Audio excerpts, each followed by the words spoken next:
My child, I know the exact ache you have been carrying in silence. I know what it feels like to wake up and already brace yourself for another disappointment. I know how it feels to look around your life and think, why does everything keep going wrong for me? One delay after another. One door closing after another. One strange pattern after another. You have not only been tired, beloved, you have been wounded by the constant pressure of wondering if something is wrong with you, if something is cursed over you, if bad luck has chosen your address and decided to stay. And because that pain has been so heavy, you have searched everywhere for relief. You have searched for a reason. You have searched for a sign. You have searched for anything that could explain why your life has felt so tangled, so delayed, so full of near misses and broken expectations. You have looked at the clock, the numbers, the repeated names, the sudden losses, the weird interruptions, the dreams that startled you, the conversations that felt too exact, and you have wondered if heaven is warning you or if the enemy is mocking you. You have been desperate for an answer, and in that desperation, you have reached for things I never asked you to carry. Some of you have tried to manifest your way out of fear. Some of you have tried to speak your way out of heartbreak. Some of you have tried to read every coincidence like a code, as if you could just decode enough signs, you could finally feel safe again. You have tried to control what only I can govern. You have tried to predict what only I can reveal. You have tried to build peace out of patterns, but patterns cannot save you, my child. Signs can point you, but they cannot heal you. Rituals can distract you, but they cannot deliver you. And bad luck, beloved, is not your master. Listen carefully to me. Not every delay is a doom. Not every closed door is rejection. Not every strange season is proof that something dark has been assigned to your life. The enemy loves to get inside your mind and whisper interpretation before I have spoken. He loves to take ordinary hardship and dress it up like a prophecy of loss. He loves to make you stare so long at the shadow that you stop noticing the light. That is why you have felt so weary. You have not only been fighting the circumstance, you have been fighting the meaning of the circumstance. And I am speaking now because I want to break that fear off your heart. I want to pull your mind out of the spiral. I want to stop the inner interrogation that has been draining your strength. Beloved, you have been asking the wrong question. You have been asking, what sign is this? When I have been asking you to ask, Lord, what are you building in me through this? You have been asking, what does this bad luck mean? When I have been saying, what if this is the place where I am teaching you to stand? My child, I see the places where your faith has been bruised by repetition. You prayed, and then something still went wrong. You hoped, and then the answer did not come. You trusted, and then you were embarrassed again. So now part of you wants to believe me, but another part of you is scanning everything for danger. You have become quick to brace yourself, quick to assume the worst, quick to read a little silence as a sign that I have stepped back. But I have not stepped back. I have been nearer than you think. There is a confession coming, beloved. Someone is about to say what they have been hiding. Something that has been kept in the dark is about to come into the light. And when it does, you will understand why your spirit has been so disturbed. You have sensed opposition, but you have not yet seen the whole shape of it. You have felt that something was off, and you were right. But the answer was never for you to become consumed by fear. The answer was for you to stay close to me long enough for the truth to surface. I know how deeply you hate being blindsided. I know what it cost you the last time you trusted someone who was not honest with you. That betrayal taught your heart to become cautious. Now you notice tones, pauses, inconsistencies, unexplained changes. You notice when somebody's words do not match their spirit. You notice when a situation feels subtly crooked. And sometimes your discernment is real. Sometimes I am protecting you through that inner nudge. But other times fear hijacks discernment and turns it into suspicion. So I want to guide you out of panic and back into peace. Beloved, I have not called you to live as an omen reader. I have not called you to spend your days gathering superstitions like stones in your hands. I have not called you to fear black cats, broken mirrors, numbers, signs on the road, or strange timing as though those things rule your destiny. I rule your destiny. I hold your beginning and your end. I hold the hidden thread in the story you cannot yet see. Nothing that touches your life slips past my hand. The trouble is that when your soul is exhausted, everything feels louder. A small setback feels like a sentence. A late reply feels like abandonment. A missed opportunity feels like a message that you are not chosen. A surprise expense feels like proof that you will never get ahead. And in that state, Your heart begins assigning meaning everywhere. You start building a theology out of frustration. You start saying, "This must mean I am under attack," even when I am simply exposing where. You have been leaning too heavily on your own strength. My child, I am not condemning you for wanting answers. I am calling you higher than the search for shallow comfort. Because I know what you have been tempted to do. When things got painful, you wanted instant clarity. You wanted a technique, a formula, a sign from the universe, something visible, measurable, repeatable. You wanted to feel in control again. But control is a poor substitute for trust. And fear will always offer you control if you will trade away peace for it. That is why I am asking you to let go of the obsession with bad luck signs. Some of you have been watching your life through a lens of superstition so long that you no longer know how to interpret anything without dread. You see a pattern of setbacks and immediately assume a spiritual verdict. You see a few difficult weeks and think your future has been cursed. You see other people moving forward while you are still waiting, and you call it bad luck because it feels easier than admitting how deeply disappointed you are. Beloved, disappointment is real. Grief is real. Delay is real. And yes, warfare is real too. But not everything hard is a sign that you are doomed. Sometimes what feels like a bad sign is actually a refining season. Sometimes what feels like resistance is actually my mercy keeping you from stepping into something premature. Sometimes what feels like a delay is not denial at all, but divine timing working in the unseen. You have been so ready to interpret your pain as punishment, but I do not waste suffering. I do not abandon my children in confusion. I do not play games with your heart. If I allow a season to stretch, I am not doing it to humiliate you. I am doing it to prepare you. If I expose a hidden thing, I am not doing it to crush you. I am doing it to free you. If I let a false comfort collapse, I am not doing it to leave you empty. I am doing it so you can finally be filled with what is true. There are things happening behind the scenes that you cannot see. There are conversations you do not know about yet. There are motives being revealed and hearts you thought you understood. There are hidden arrangements, concealed intentions, and private confessions nearing the surface. What you only sensed as a strange heaviness is connected to a truth that is about to be spoken. And once it is spoken, some of your confusion will finally make sense. My child, some of you have been asking, why does everything feel blocked? And I am telling you, because there has been a clash. You were not meant to fight with superstitions. You were meant to stand in faith. You were meant to pray with authority. You were meant to stop entertaining every fearful assumption that rushes through your mind in the middle of the night. The enemy cannot destroy what I have secured, but he can exhaust you if he can get you believing his lies about what your circumstances mean. Do not let him turn your life into a scavenger hunt for doom. Do not let him make you examine every small thing as if one more sign will finally tell you the truth. The truth is already being carried by my hand. The truth is already moving toward you. The truth is already preparing to speak through someone you did not expect. And when it comes, it will not be to shame you. It will be to expose what was hidden, vindicate what was doubted, and restore what has been strained. I know you have felt alone in this. I know that even in a room full of people, you have carried private fears nobody else could see. You smile, you answer messages, you go to work, you cook, you care for others, but inside you keep asking why your life has felt like such a fight. Why does it seem like other people get ease while you get resistance? Why does your testimony seem delayed? Why do answers come slowly for you? Beloved, I have seen every one of those tears. Not one of them was wasted. Some of you have started wondering if you are spiritually unlucky. Hear me. There is no such thing as a child of God who has been abandoned to random darkness. There is no fate stronger than my purpose.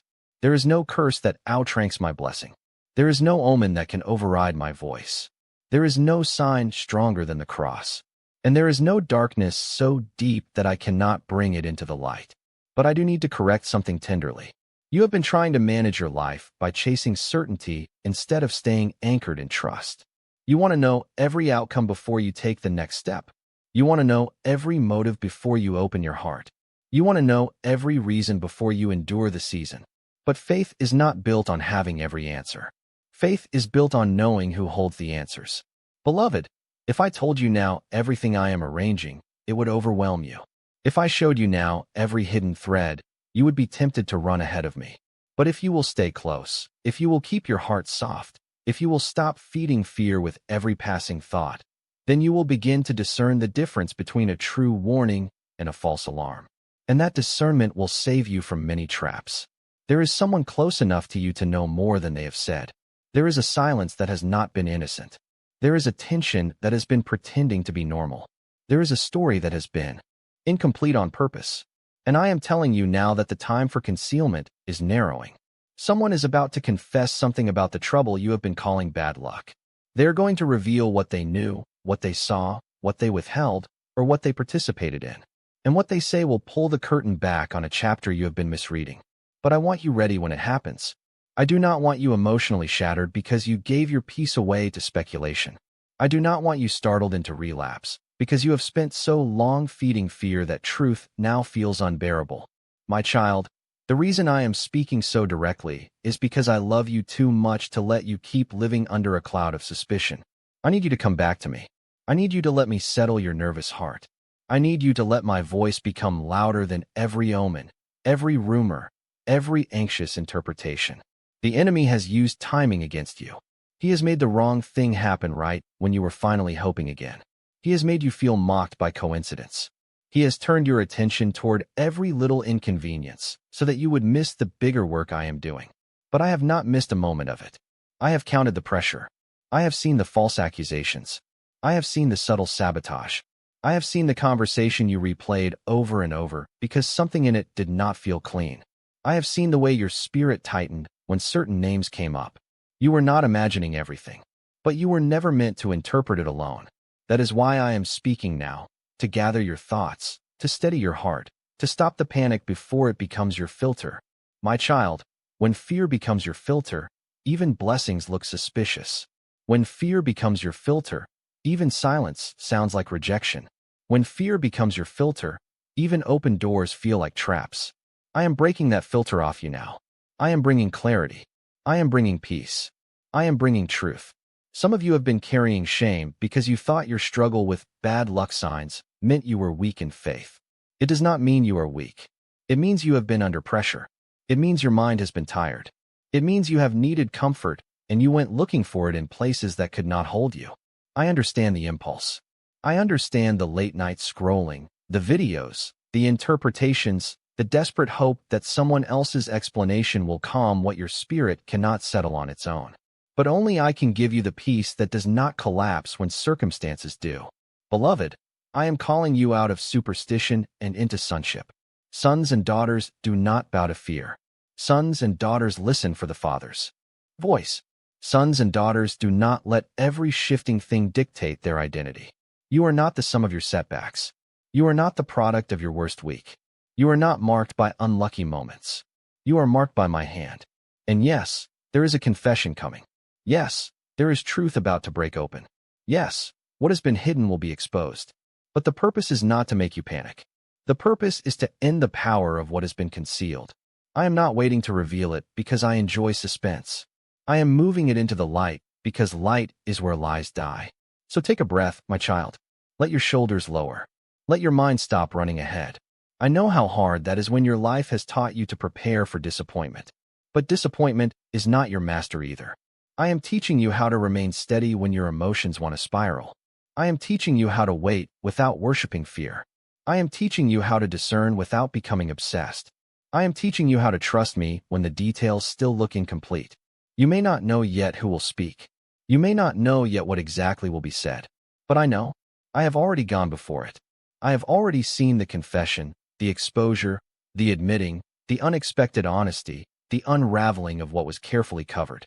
And when it comes, my child, it will not derail you the way fear has told you it will. It will confirm what I have already been whispering to your spirit. Stay with me. Do not turn this moment into another hunt for signs. Let me be your sign. Let my word anchor you. Let my presence calm you. Because what is coming next is not meant to crush your heart. It is meant to clear the air, expose the hidden, and show you that I was guiding you all along, even through what you called bad luck. My child, I need you to understand something tenderly, because if you do not understand the root, you will keep mistaking the fruit. You did not fall into these traps because you are foolish. You did not become captivated by signs because you are rebellious. You did not start scanning your life for hidden danger because you enjoy fear. You landed here because you were hurt, pressured, and tired. That is the truth. And I want to speak to the places where that truth has been twisted by shame. Fear found an opening when your heart was already stretched thin. It came in quietly, not always like a roar, but like a whisper in the middle of exhaustion. It told you, you need something more than prayer. You need something visible. You need proof. You need control. And because you had been disappointed, because your peace had been shaken more than once, you listened. Not because you wanted to disobey me, but because your soul was looking for a place to rest. Beloved, I know the difference. Some of you fell into these patterns because the bills piled up and the pressure of lack made every decision feel urgent. You were not just worried. You were cornered. You were trying to keep the lights on, keep the family together, keep the ground from shaking under your feet. And when financial pressure gets loud, the mind gets desperate for shortcuts. It starts reaching for every promise of quick relief, every method that says, if you do this, you can change your outcome. You were trying to survive. You were trying to breathe. And in that pressure, you started treating signs like lifelines. My child, I know what it is to watch lack make a person vulnerable. I know how financial stress can distort discernment. I know how fear about provision can make a heart more willing to believe anything that promises safety. That is why I do not condemn you. I correct you. Yes, but I do not condemn you. I know what pressure does to a weary soul. I know how it narrows the field of vision until all you can see is what might go wrong tomorrow. But I am not merely the God of your tomorrow. I am the God of your daily bread. I am the God who knows what you need before you ask. I am the God who sustains, provides, opens, and restores. And some of you, beloved, were pushed into these traps by broken trust. You trusted people who should have guarded you, and they let you down. You opened your heart, and they mishandled it. You shared your dreams, and they laughed. You shared your pain, and they used it. You believed someone's word, and then their actions told a different story. After enough of that, it becomes easy to start reading every interaction like a threat. It becomes easy to think, if I can just spot the warning signs early, I can avoid being hurt again. So you began watching for every subtle cue, every unusual pattern, every shifting detail. Not because you are paranoid by nature, but because betrayal taught your nervous system to stay alert. Beloved, I saw the day trust broke open in your heart. I saw the moment when you realized someone was not what they appeared to be. I saw the private grief of discovering that sincerity was not always present where you expected it. That kind of pain changes the way a person interprets the world. It is hard to feel safe after safety has been violated. It is hard to believe the best after being made a fool. It is hard to wait peacefully when your mind keeps replaying what you missed before. So you began checking signs because you did not want to be deceived again. But hear me now. Discernment and fear are not the same thing. Discernment is calm. Fear is frantic. Discernment listens. Fear hunts. Discernment waits for me. Fear rushes ahead and writes a script. And I am calling you away from frantic interpretation and back into steady dependence. I will show you what you need to know, but you must stop demanding that every detail arrive according to your anxiety. Some of you also fell into these traps because of pride, though not the kind of pride people imagine. Not the loud pride that boasts. I mean the quieter kind. The pride that says, I should be able to fix this myself. The pride that says, if I can understand the pattern, I can manage the outcome. The pride that says, I do not want to need anybody, and I definitely do not want to look weak. That kind of pride often hides in capable people. It hides in strong people. It hides in people who have survived too much on their own. You have been carrying responsibility so long that surrender feels dangerous. My child, I know your strength has been praised by others. I know people have called you resilient, dependable, unshakable, the one who always handles things. But I also know what it has cost you to be that person. Sometimes the very strength that kept you alive becomes the strength that keeps you from resting in me. You learn to perform peace instead of receive it. You learn to manage chaos instead of bring it to me. You learn to calculate instead of trust. And then when you cannot control the outcome, you feel exposed. That is why I am not simply correcting your beliefs. I am healing your posture. I am teaching you how to bow again without shame. I am teaching you how to admit that you do not know everything and that you do not need to. The more you try to control what belongs to me, the more exhausted you become. But when you return to humility, peace returns with you. Not because all the trouble vanishes instantly, but because your soul stops trying to play God over what is not yours to carry. Beloved, I want to show you how this has played out before. I want you to remember Job. He was a man who knew what it meant to lose what others considered evidence of blessing. He lost in waves. He lost suddenly. He lost in ways that would have made many people say, surely he must have done something wrong. And that is what happens when people do not understand what is happening in the unseen. They assume the pain tells the whole story. They assume the suffering is a sign of judgment. But in Job's case, there was a conversation the earth did not hear. There was a battle he did not initiate. There was an attack permitted for a purpose deeper than appearances could explain. Job did not see the full chessboard. He only saw the board under pressure. And still, when everything looked like bad luck, I was still God. I was still near. I was still sovereign. I was still writing a conclusion no suffering could erase. My child, I did this for him. I allowed what I allowed, and I restored what I restored, and I revealed that the ending was never in the hands of the storm. And I am doing it for you. Do not let the scene convince you that the story is over. Think of Joseph, too. He was betrayed by his own brothers, sold, stripped, falsely accused, forgotten in prison.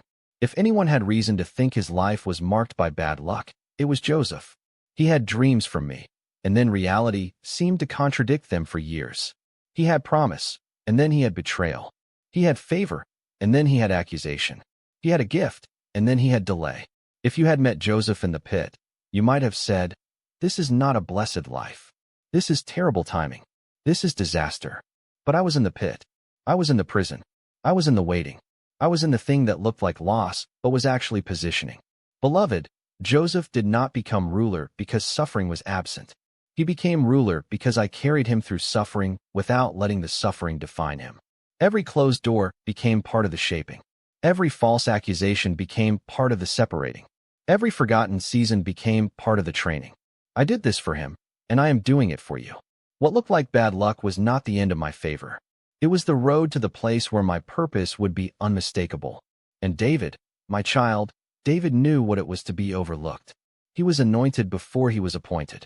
He was chosen in the field while others stood more visibly impressive in the room. He was sent back to the sheep while his brothers were paraded. He was mocked. He was pursued. He was misunderstood. Then, just when he stepped into seasons of victory, trouble still followed him. Saul's jealousy, rejection, hiding in caves, running for his life, waiting for promises that seemed delayed by conflict. If anybody could have stared at his life and said, I keep getting bad signs, it would have been David.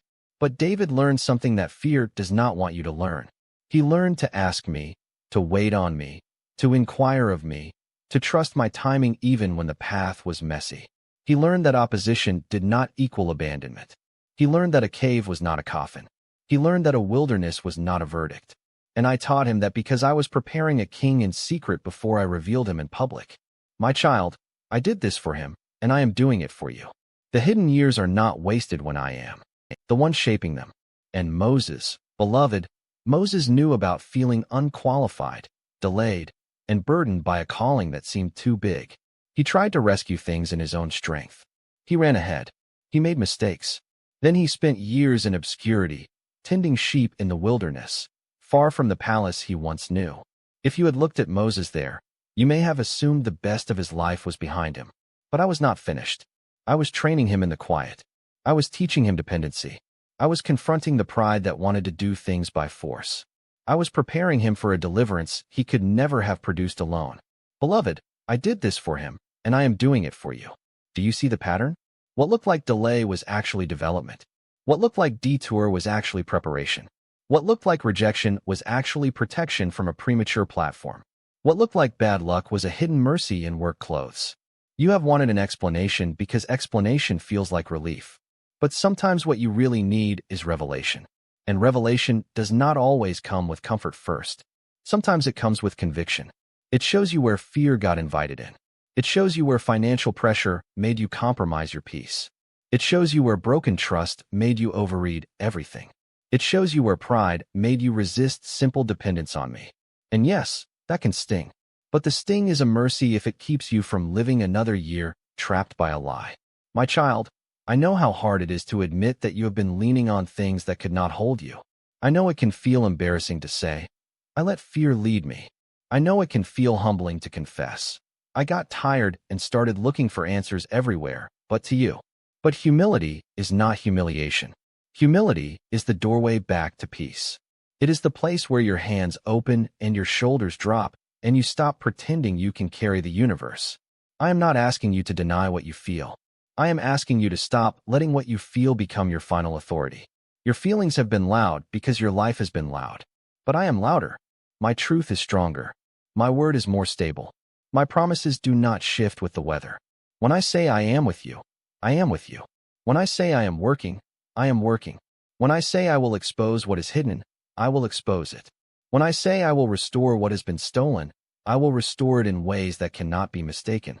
Beloved, some of you are still carrying shame because you thought your interest in signs meant you had wandered too far.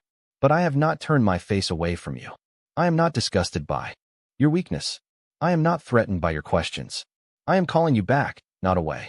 I am calling you out of the counterfeit comfort of superstition and into the living comfort of my presence. You do not need to keep chasing every omen when you can hear the shepherd's voice. There is a reason you have felt pulled into these things. It is because the human heart, when frightened, wants something visible to hold. But faith is learning how to hold on when the visible is unclear. Faith is not pretending you never get scared. Faith is bringing the fear into my light and letting me reframe it. Faith is saying, Lord, if this is warfare, teach me to stand. If this is pruning, teach me to yield. If this is discipline, teach me to grow.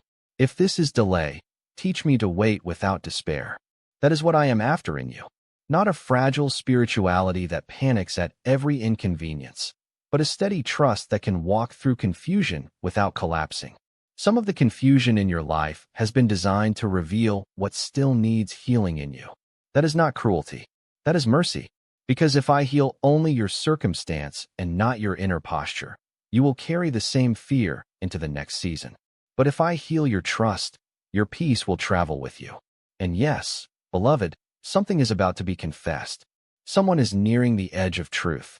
The pressure of concealment has become too heavy to hold.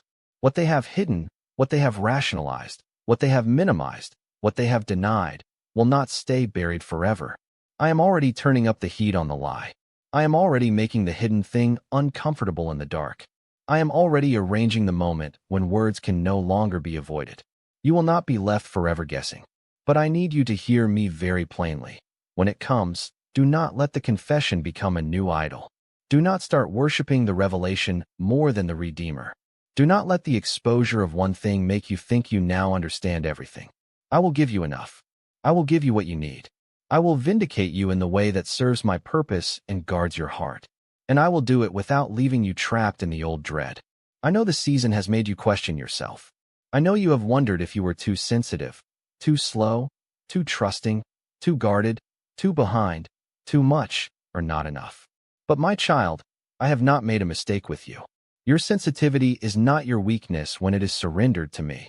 Your caution is not your curse when it is led by my wisdom. Your desire for peace is not childish. Your desire for safety is not shameful. What needs to be surrendered is the fear that has attached itself to those needs. So when the confession comes, I want you to remember Job. I want you to remember Joseph. I want you to remember David. I want you to remember Moses. I want you to remember that I have a history of taking people through what they could not interpret and bringing them into what they could not produce on their own. I have done it before. I am doing it now, and I will do it again. My child, you have called it bad luck because you did not yet have language for the warfare, the formation, the pruning, the correction, and the hidden mercy all happening at once. But I have that language. I know every layer. I know every reason. I know the part that came from the enemy, the part that came from human weakness, the part that came from your own worn-out mind, and the part that came from my hand guiding you toward maturity. I know how to separate them. I know how to expose what was false without crushing what was tender. I know how to reveal the truth without overwhelming you. So stay near. Do not run back to superstition because it feels familiar. Do not let fear make you spiritualize every inconvenience. Stay with my voice. Stay with my word. Stay with the quiet conviction in your spirit that tells you, I am not finished. Because I am not finished, beloved. The confession is coming. The hidden thing is rising. And in the middle of it, You will see that I was never absent, never guessing, never delayed by confusion.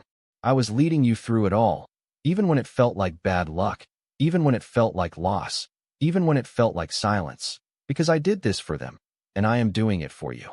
My child, come closer for a moment. I want to slow this down, because your heart needs room to hear me. You have been carrying so much, and not just carrying it, but carrying it with a brave face. You have answered texts while your hands were shaking. You have shown up to work while your mind was somewhere else. You have made dinner, paid bills, taken calls, sat in waiting rooms, filled out forms, checked emails, and smiled at people who had no idea how close you were to breaking. You have been functioning in public and unraveling in private. And I know about the job loss that made you feel replaceable. I know about the divorce papers, the legal notices, the empty side of the bed, the home that no longer feels like home. I know about the diagnosis that made your stomach drop and turned ordinary days into a clinic of worries. I know about the betrayal that did not just hurt your feelings, but shook your ability to trust your own judgment. I know about the sleepless nights when the room was quiet, but your mind would not stop talking. I know about the tears you swallowed so nobody would ask questions. I know about the way you have been trying to keep yourself together with thread and prayer and sheer determination.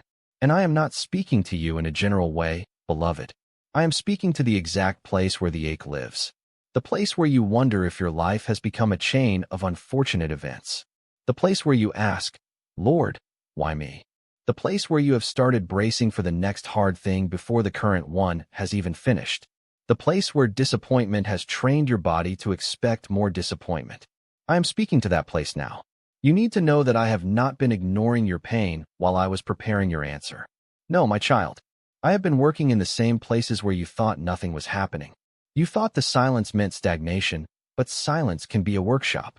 You thought the delay meant denial, but delay can be a shield. You thought the closed door meant I had overlooked you, but a closed door can keep you from walking into something that would have cost you more than you could afford. Beloved, I know that it's hard to believe when your rent is due and your bank account is thin. I know it is hard to believe when the relationship you thought would last is ending, when the body you depended on feels unfamiliar, when the future you pictured has collapsed. In moments like that, people start asking if they missed a sign. They start replaying every conversation, every email, every dream, every little happening, trying to find the moment when everything began to go wrong. They think if they can locate the first bad sign, they can somehow undo the pain. But not all pain begins with a single moment you can identify. Some pain is a pileup. Some pain is the result of many unseen things colliding at once. And some pain is the result of me preparing you in ways you only understand after the dust settles. But there is something I need you to know before I say anything else. What you called a delay was not wasted time. It was preparation. Let that settle in your spirit. What you called a delay was preparation. Not punishment. Not abandonment. Preparation. You thought I was late because you were measuring me by the clock of your anxiety. You thought I was late because the answer did not come when you wanted it to. You thought I was late because the promise did not unfold in the order you preferred. But I was not late, beloved. I was making you ready for what you could not yet carry. There are blessings that arrive too early and crush the vessel that receives them. There are doors that open before the person has the wisdom to walk through them. There are breakthroughs that would destroy you if your foundation were still weak. I know this because I see the whole path, not just the moment you were standing in. You were asking me to hurry, and I was loving you enough to strengthen you first. Think about that in your own life. The job you lost may have felt like humiliation, but it may also have been the place where your identity was being disentangled from performance. The marriage that ended may have felt like failure, but it may also have revealed how deeply you needed healing before you could build anything healthy again. The illness that interrupted your routines may have felt like theft, but it may also have forced you to stop living as if your body were invincible and your time were unlimited. The betrayal may have shattered trust, but it also exposed what had been hidden under the surface long enough for the lie to be addressed. You did not enjoy any of it. I know that. I was there for every grim morning and every tear-stained night. But I need you to see that preparation does not always feel poetic while you are inside it. Sometimes preparation feels like loss. Sometimes it feels like confusion. Sometimes it feels like being stripped down to the pieces you did not volunteer to reveal. Sometimes it feels like standing in a room with no air and wondering if you will make it to the next breath. But I am still God in that room. I am still God in the hospital. I am still God in the divorce attorney's office. I am still God in the unemployment line. I am still God in the silent kitchen at 2 a.m. when the tears fall and nobody knows. My child, you have asked me to remove the pressure, and sometimes I have answered by increasing your clarity instead. That is because pressure reveals what is in a vessel. Pressure shows where fear still clings. Pressure exposes the parts of you that are still trying to survive by control. Pressure reveals the false supports that cannot hold weight. You have learned things about yourself in this season that you could not have learned in comfort. And I did not bring that to humiliate you. I brought it to heal you. Some of you have been so focused on the pain that you missed the purpose. I am not saying the pain was good. I am saying I am good, and I am able to work in and through what is not good. You do not have to call darkness light to trust me. You do not have to pretend betrayal was fine to believe I will redeem it. You do not have to make excuses for what broke to have faith that I can rebuild. Faith is not denial.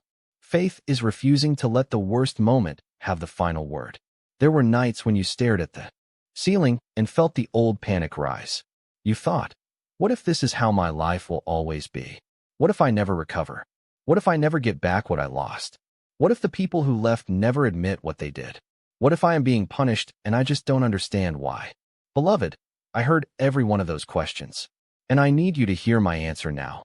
I am not punishing you in the way fear has painted it. I am refining, redirecting, and revealing. There is a difference between punishment and preparation. Punishment tries to destroy. Preparation strengthens. Punishment isolates you from hope. Preparation teaches you how to carry hope under pressure. Punishment leaves you in shame. Preparation leads you into wisdom. So when you feel the weight of this season, ask yourself not only what hurts, but what is being built. What is being stripped away? What is being exposed? What is being purified? What am I making you ready for? Beloved, your sleepless nights have not been invisible to me. The clock ticks, the room is quiet, and your mind starts replaying every bad thing. You think through bills, conversations, test results, and what-ifs. You wonder if the call you need is ever coming. You wonder if the apology will ever be spoken. You wonder if the diagnosis will change. You wonder if the child will come home. You wonder if the shame will ever lift. Those nights are long because your heart is carrying too much alone. But you were never meant to carry it alone. This is why I keep calling you back to trust. Not because trust is easy, but because trust is the only thing strong enough to stand where fear collapses. Fear is loud at midnight, but it is not sovereign. Fear is persuasive in the moment, but it cannot rule the outcome. Fear can make a night feel endless, but morning is still on my schedule, not fears. And yes, beloved, someone is going to confess something. The pressure is not just on you.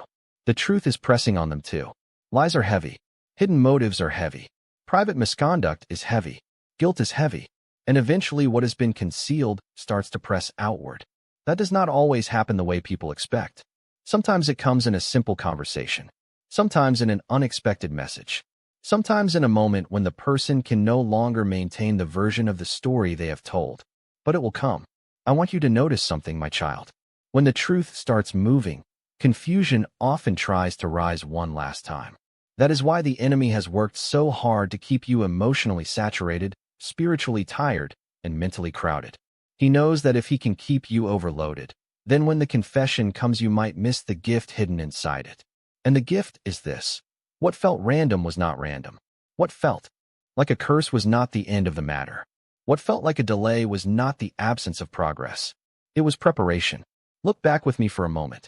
When you lost what you thought you could not live without, did it not force you to discover strength you did not know you had? When the door stayed shut, did it not preserve you from a room where you would have been diminished? When the person betrayed you, did it not expose the cracks that had been there all along? When the money was tight, did it not reveal where fear had become too powerful in your thinking? I am not saying any of that was pleasant. I am saying that even there, I was working. Some of you have become afraid to hope because hoping made you vulnerable to disappointment. But hope is not foolish when it is rooted in me. It is only painful when you place it in things that cannot sustain it. Place your hope in promotions, and they may disappoint you. Place it in people, and they may fail you. Place it in systems, and they may shift. Place it in luck, and it will eventually collapse, because luck has no hand strong enough to hold your future.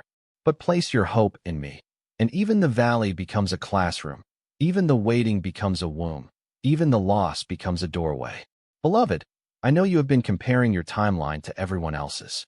You have watched others get married, get healed, get promoted, get houses, get answers, get visible breakthroughs, while you were still trying to make sense of your own mess. And that comparison has tempted you to believe that you were forgotten. But comparison is a thief. It steals the appreciation of your own process. It makes you resent the very preparation that will serve you later. What you see in someone else is not the whole story of how I moved in them, and your story is not behind because it is different.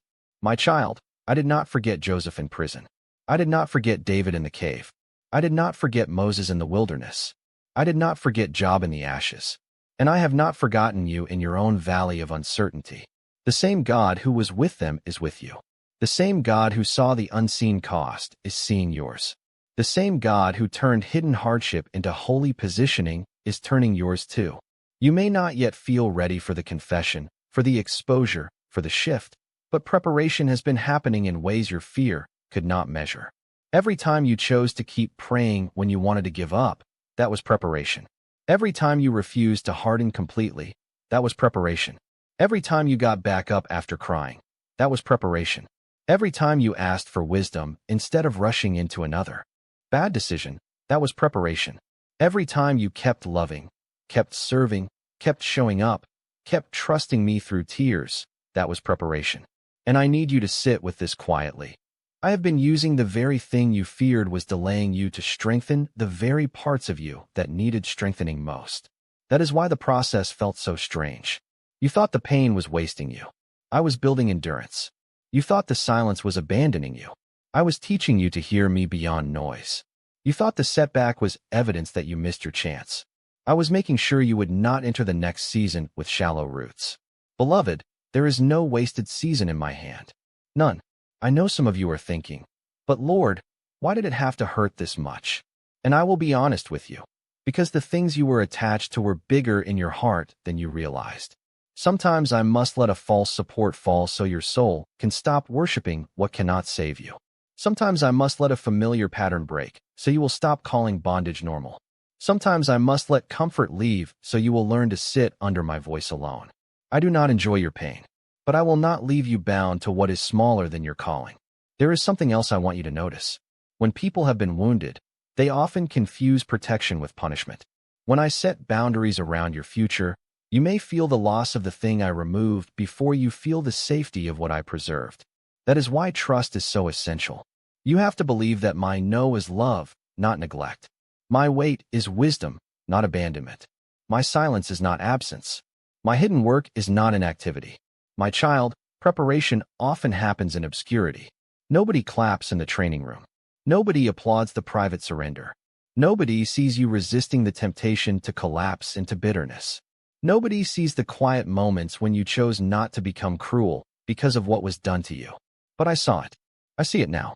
And those hidden choices are forming you into someone who can carry what is coming without being destroyed by it. That is why this confession matters. Not because you need drama. Not because you need a spectacle, but because truth clears the atmosphere around your life. Once the hidden thing is named, you will stop blaming yourself for symptoms that were never rooted in your failure. Once the lie is exposed, your mind can finally rest where it has been striving. Once the weight is lifted, you will be able to breathe in a way that feels almost unfamiliar at first. And yet, beloved, even the confession is not the center. I am. The revelation is not the end. I am. The exposure is not the victory. I am. The turning point is not simply that someone finally speaks. The turning point is that you will finally see, I was preparing you all along. I was not scrambling to catch up to your crisis. I was walking ahead of it. So if you have felt delayed, remember this. I was making you ready. If you have felt overlooked, remember this. I was preserving your heart from what would have crushed you too soon. If you have felt like bad luck has followed you, remember this. I have been turning what the enemy meant for confusion into a path of maturity. What looked like delay was preparation, my child. What looked like silence was strategy. What looked like nothing was me working beneath the surface the whole time. My child, now I want to speak over the places where your heart still trembles when you think about what comes next. Because even after the reassurance, even after the clarity, Even after the reminder that what felt like delay was preparation, there is still a part of you that wonders if the ground will hold. There is still a part of you that wants me to prove it one more time. There is still a part of you that says, Lord, I believe, but help my unbelief. And I understand that cry. I do not reject it. I answer it. So let me answer it now with my own promise. I will give you wisdom, and I will not scold you for asking. I will guide you, and I will not abandon you to guesswork. I will protect you, and I will not sleep while your life is being watched over. I will strengthen you, and I will not ask you to stand in your own power. I will make a way, and I will not fail to open what I have ordained. I will expose what is hidden, and I will not leave darkness unchallenged. I will restore what has been stolen, and I will not forget even the smallest loss. Beloved, my word says that I give wisdom generously to all who ask. So ask me, not once in panic and then withdraw, but ask me with a heart willing to hear. Ask me before the meeting. Ask me before the phone call. Ask me before the conversation that could change things. Ask me before the decision that feels too heavy. Ask me before you sign anything, before you answer, before you move, before you react. I am not far from you in practical matters. I care about the timing, the wording, the timing of silence, the timing of speech, the timing of action. I care. And I want you to remember that no weapon formed against you will prosper. Formed does not mean favored. Formed does not mean finished. Formed means it has taken shape, but it has not won. The weapon may have been aimed at your peace, aimed at your finances, aimed at your reputation, aimed at your marriage, aimed at your body, aimed at your mind, but it will not prosper against the one I cover. It may make noise. It may leave marks. It may shake the room, but it cannot overrule my hand. I am also speaking Isaiah 54 over you now. You may have felt barren in hope, but I say sing. You may have felt stretched thin by sorrow, but I say enlarge. You may have felt ashamed of the length of the waiting, but I say do not fear. The shame you carried from this season does not define the future I have prepared. The temporary reproach will not outrun the everlasting kindness I am extending to you. I am a husband to the brokenhearted, a defender of the overlooked, a restorer of the crushed spirit. I do not merely patch what is damaged. I rebuild with glory. And listen, beloved, because I know you need this in the places where fear has trained you to expect the worst. I am working all things together for good for those who love me and are called according to my purpose. All things, not just the easy things, not just the shiny things, not just the things you understand. The betrayal too, the delay too, the confusion too, the tears too, the job loss too, the diagnosis too, the divorce too, the conversation that stunned you too. I am working it together, which means I am not wasting the pieces. I am not ignoring the pain. I am weaving. Some of you have been asking, but what if this confession changes everything? My child, what if it changes the things that needed to change? What if the confession reveals a hidden pattern that was blocking your peace? What if the truth frees you from self-blame? What if the exposure removes a false burden you were carrying for years? What if the thing you feared would break you is actually the thing that finally breaks the cycle? Do not let fear write the ending before I have spoken. I want to remind you of how I move through Scripture because I want you to see that I am consistent. I was a shield to Abraham, a provider in famine, a voice in the wilderness, a keeper of promises across generations. I was with Hannah in her tears and with Esther in her courage. I was with Ruth in her field and with Mary in her surrender. I was with Peter after his failure, and I was with Thomas in his doubt. I did not turn away from those who were in process. I drew near. Beloved, I am drawing near to you now. And I know there are people in your life who have made you feel like the only way to be taken seriously is to be flawless, but that is not how I work. I work with the honest, the humble, the willing. I work with the one who says, Lord, I am tired, but I am here. I work with the one who says, Lord, I do not have the strength I used to have, but I want your will more than I want my own comfort. I work with the one who is wounded and still listening. That is you. So let me speak specific promises over your situation now. If your battle has been financial, I will provide. I own the cattle on 1,000 hills, and I am not limited by the conditions of the market or the fear in the economy. I know how to open doors of provision that do not make sense on paper. I know how to supply through unexpected favor, through wise stewardship, through the right connection, through the right timing, through the hidden hand of mercy. What is yours will not be lost to lack when I am the one sustaining you. If your battle has been relational, I will give discernment.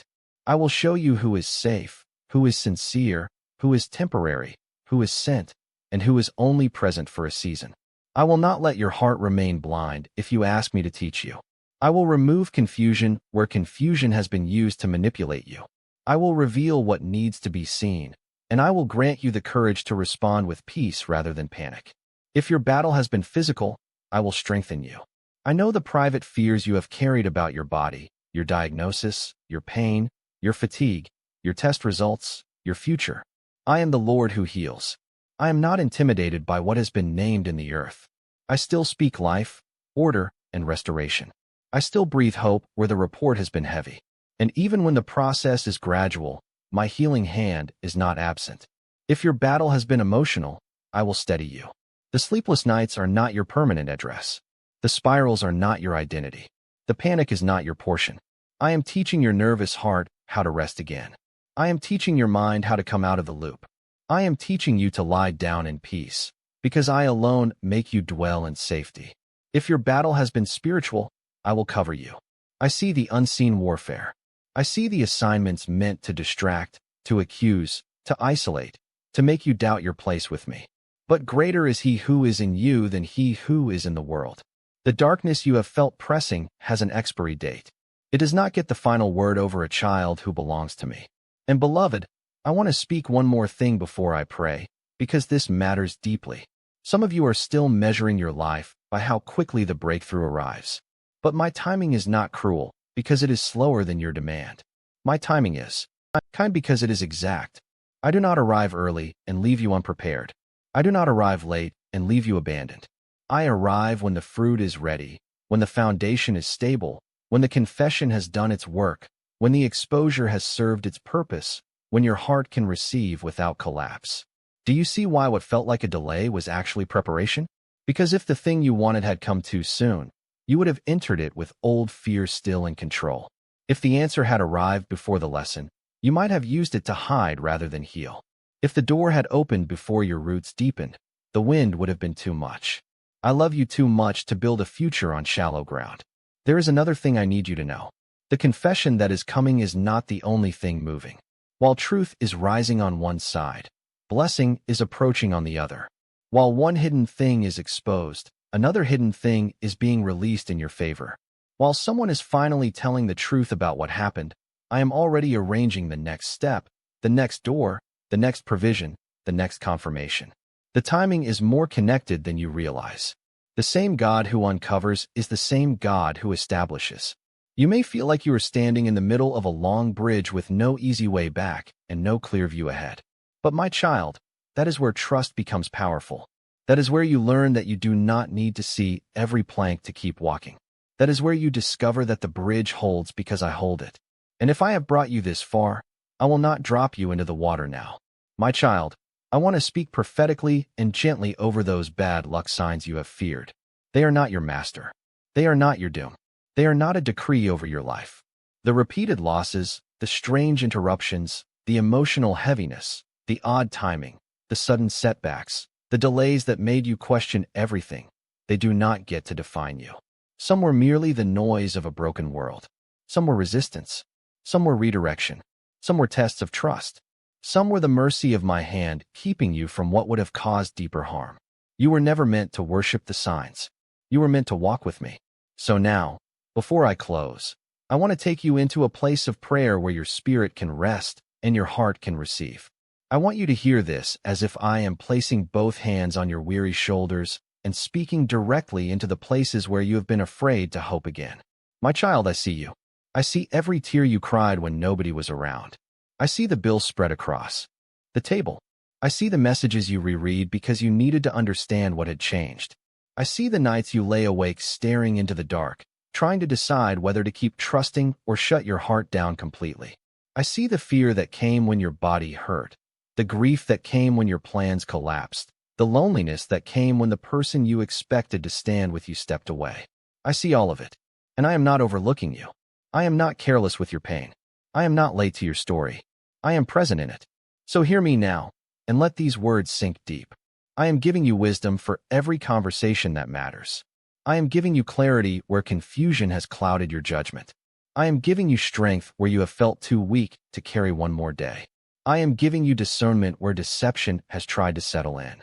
I am giving you peace where anxiety has built a home. I am giving you favor that cannot be manufactured. I am giving you courage to face what needs to be faced. I am giving you endurance to remain steady while I finish the work. And if you are wondering whether you can really trust me with the thing that hurt you most, yes, my child, you can. You can trust me with your name, your reputation, your money, your marriage, your children, your future, your body, your mind, your broken places, your unanswered questions, your private shame, your fragile hope, your impossible circumstances. You can trust me because I have never once been unfaithful to my own. I have never abandoned the one who called on me in truth. I have never failed to bring beauty out of ashes. I have never failed to turn mourning into dancing in my time. Now let me pray over you. Father, in the name of Jesus, I lift this beloved one before you. You know them intimately. You know the weight they have been carrying, the hidden tears, the silent confusion, the long nights, the fear that has tried to take root in their mind.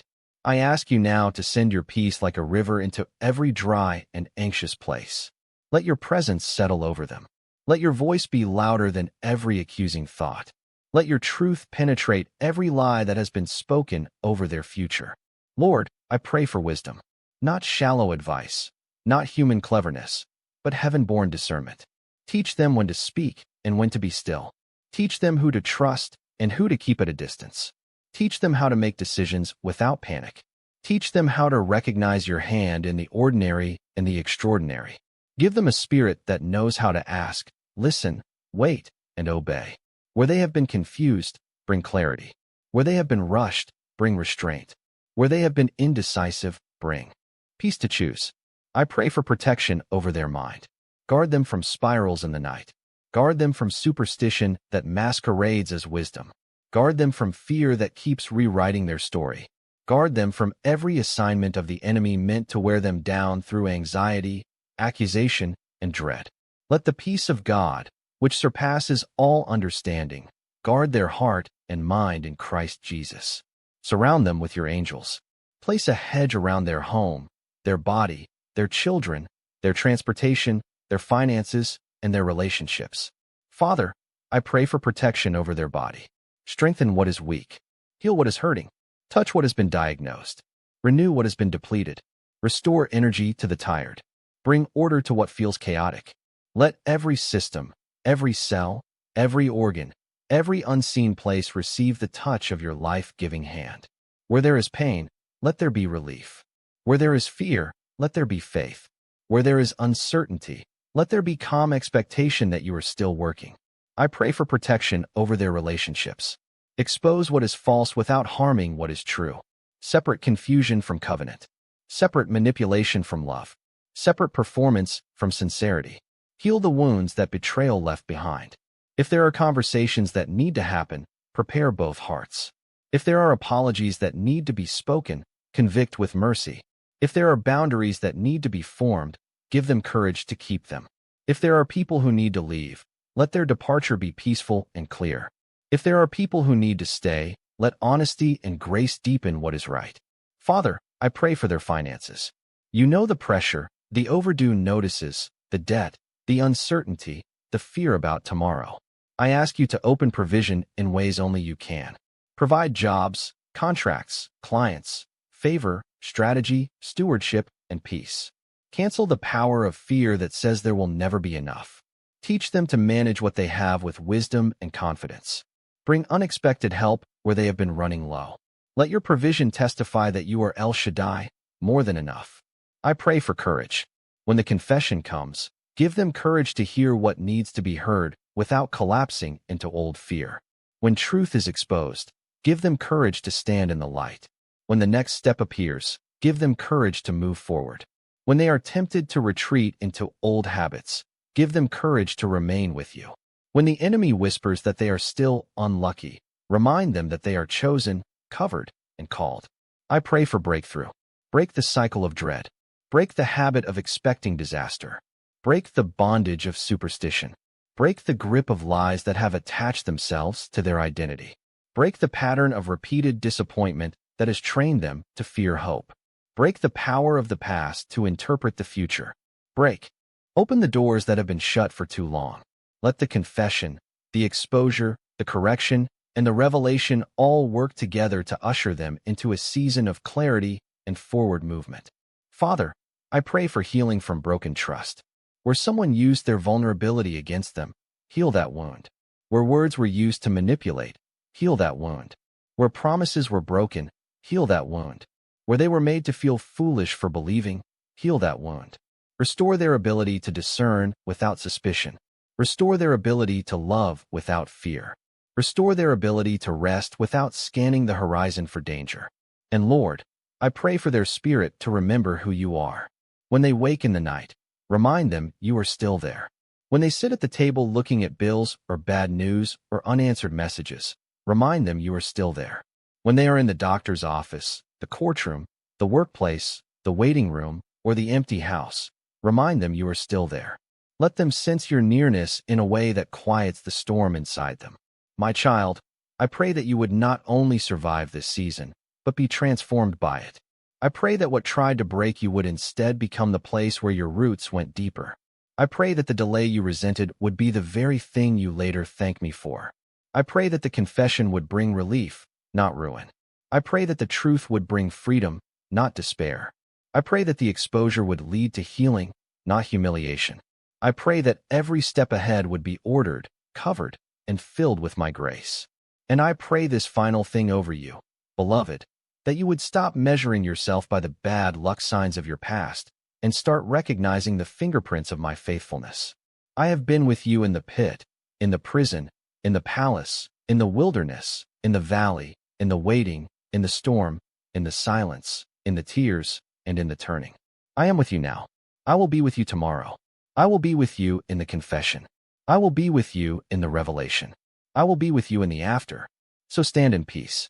Breathe without fear. Lift your eyes. The delay was preparation. The silence was not abandonment.